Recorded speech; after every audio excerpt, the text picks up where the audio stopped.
സഭാപ്രസംഗകൻ 5-ാം അധ്യായം 1 മുതൽ 20 വരെയുള്ള വചനങ്ങൾ. ദൈവഭക്തി.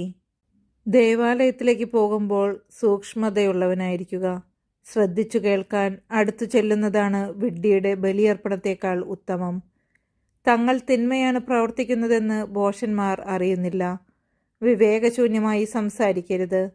ദൈവസന്നിധിയിൽ പ്രതിജ്ഞയെടുക്കാൻ തിടുക്കം കൂട്ടരുത്. ദൈവം സ്വർഗത്തിലാണ്, നീ ഭൂമിയിലും. അതുകൊണ്ട് നിന്റെ വാക്കുകൾ ചുരുങ്ങിയിരിക്കട്ടെ. ആകുലതയേറുമ്പോൾ ദുസ്വപ്നങ്ങൾ കൂടും.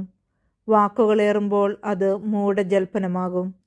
ദൈവത്തിന് നേർച്ച നേർന്നാൽ നിറവേറ്റാൻ താമസിക്കരുത്. മൂഢരിൽ അവിടത്തേക്ക് പ്രീതിയില്ല.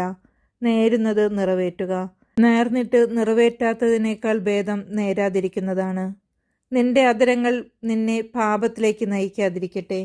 തെറ്റുപറ്റിയതാണെന്ന് ദൂതനോട് പറയാൻ ഇടവരുത്തരുത്.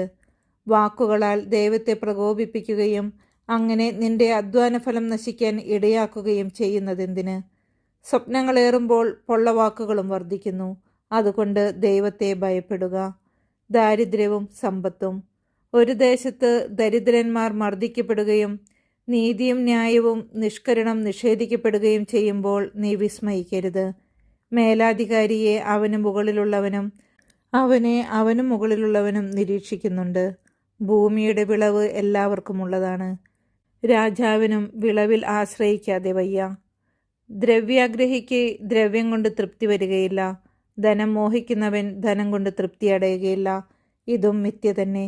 വിഭവങ്ങളേറുമ്പോൾ അത് തിന്നൊടുക്കുന്നവരുടെ എണ്ണം പെരുകുന്നു. നോക്കി നിൽക്കാനല്ലാതെ ഉടമസ്ഥന് അതുകൊണ്ട് എന്ത് പ്രയോജനം? ഭക്ഷിക്കുന്നത് അല്പമോ അധികമോ ആകട്ടെ, അധ്വാനിക്കുന്നവന് സുഖനിദ്ര ലഭിക്കുന്നു.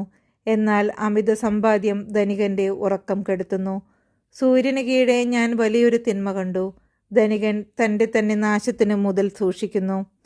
ഒരു സാഹസയജ്ഞത്തിൽ അത് നഷ്ടപ്പെടുന്നു. തൻ്റെ പുത്രന് കൊടുക്കാൻ അവൻ്റെ കൈവശം ഒന്നുമില്ലാതായി. അമ്മയുടെ ഉദരത്തിൽ നിന്ന് പുറത്തു വന്നതുപോലെ നഗ്നനായി തന്നെ അവൻ പോകും. അവൻ്റെ പ്രയത്നഫലത്തിലൊന്നും അവൻ കൊണ്ടുപോവുകയില്ല. അതും വലിയ തിന്മയാണ്. അവൻ വന്നതുപോലെ തന്നെ പോകും. വ്യർത്ഥ പ്രയത്നം കൊണ്ടും അന്ധകാരത്തിലും വിലാപത്തിലും ആകുലതയിലും രോഗത്തിലും അസംതൃപ്തിയിലും തള്ളി നീക്കിയ ജീവിതം കൊണ്ടും അവനെന്ത് പ്രയോജനം?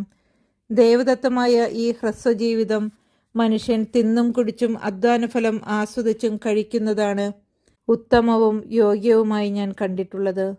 ഇതാണ് അവൻ്റെ ഗതി.